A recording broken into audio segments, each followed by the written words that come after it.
Okay, today we're gonna be making the easiest cupcakes you could ever dream of making. This thing takes only 4 hours to make. Add your flour mixture to your wet mixture in thirds. Then you're gonna knead the dough until smooth for about 2 minutes. So now our pie is finished in the oven, so we can just take it out. And we can get started with the next step. I buy my baking powder in bulk because it's just cheaper that way because I use so much. It's about 3 tablespoons worth of baking powder, like that. Okay, so to your rhubarb, what I want you to add is 1 cup of sugar. Mix that around a little bit, all right? Till it's all nice and combined. And then now we can move on to our wet ingredients. We're gonna add 1 cup of milk into the wet ingredients here, like this. 1 tablespoon of simple syrup. So now we're gonna add 30 grams of liquid baking soda. That's your liquid, okay? You see, look at that. This mixture is actually really high in protein, so you could just drink this as a smoothie after your workouts. And then to our mix, we're gonna add 3 tablespoons of oats. And then another 1/2 cup of oats to that. And then 1 more tablespoon of oats. If you don't have any oats, you can use rice or quinoa. If you're really desperate, you can crush up some pasta. But most companies, they end up just using sawdust. So it's kind of really whatever you want to use. Okay, so we have our mixture here of cornmeal and rice meal. And then we need to add to it some chocolate. If you don't have chocolate, you can also use ground up brown crayons. But I prefer the chocolate flavor. So we're gonna add 5 cups, okay? So 1 cup, 2 cups, 3 cups, 4 cups, 5 cups. Or if you're feeling extra, you can maybe add about 7 to 10 cups of it. It really doesn't matter. This is a really easy bread recipe. It just, it beats going to the store and just buying bread. It's just so simple. So now it's time to take out your batter from the oven. You should have let it rest there for about 5 minutes. And now you can move on to the next step. So we're gonna slowly pour our 3 hard-boiled eggs into the mixture here like this. And now this is when the time limit has started, all right? So make sure your oven is preheated to 420 degrees centigrade. It's very important to mix your croissant dough well because you want to incorporate lots of CO2 into the batter. So I want to see lots of, really spins around. You can do figure eights, you can do, no parking signs, you can do like, the little playground, the little building and the kid with no hands with the ball, all those kind of things. Draw whatever you want in your batter and make it look cool. Oh, I forgot to add the flour. Okay, so yeah, I'm gonna add a little bit more liquid flour. So, ready? You hear me, camera guy? No. We want to take our loaf pan so we can make our cake. This is very important, okay? You do not want it to stick. So that's very important that when you're making crepes, you always remember to grease your crepe pan. My favorite thing to use to make sure my crepes don't stick to the pan is coconut oil. So I have a container here of coconut oil here. This is refined coconut oil. So I tend to just, slather and just kind of slather it on like that. You want just a nice coating of it. It's kind of fun, it's kind of soothing. Sometimes you can, paint a little picture there. You can put a little eye there and a little happy face here, like this. Like that. There you go. You see? It's like baking's fun, all right?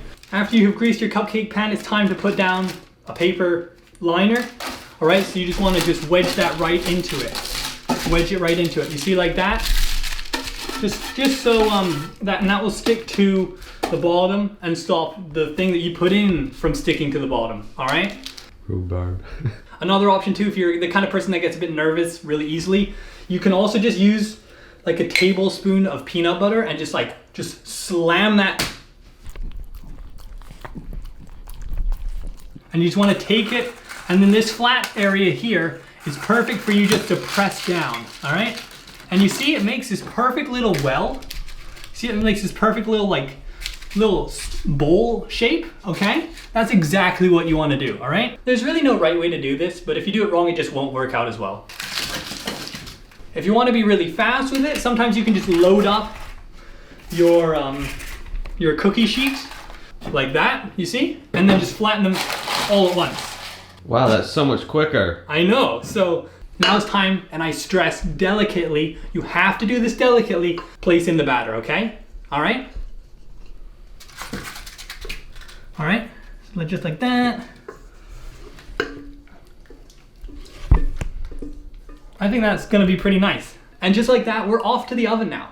So if you're like me and you have a little bit of your batter left over, no worry, this actually makes really good drywall mud. It's almost cheaper than buying joint compound anyways, so there you go, you're gonna save yourself a couple bucks by just using this. So now that we've made the icing for our cupcakes, we're gonna start working on the batter. Pour into your bowl half a cup of warm water, 1.5 tablespoons of instant yeast, 2 teaspoons of sugar, and then whisk it together until it's fully combined. Okay, now for our gluten-free mix that we were making alongside it, we're just gonna spoon a little bit of the batter into each mold here. That's not gluten-free, it looks too good. They look good, but they just don't taste good. This is just, you're making this to show everybody in the world who doubted you that you can actually do something right for once, you know? So into our bowl, we got the flour, and then pan up. Enough so it's about the weight of 3 eggs. Now we're gonna add a little drizzle of cola.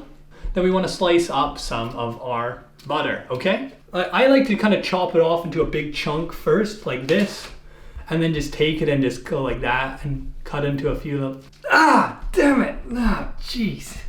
Just pile it in. Okay. So you can see we have our margarine. You want about 1 ounce to a pound of margarine, depending on how you like your icing. You want to use one of these mixers. It just makes it so much easier. It just doesn't take any time.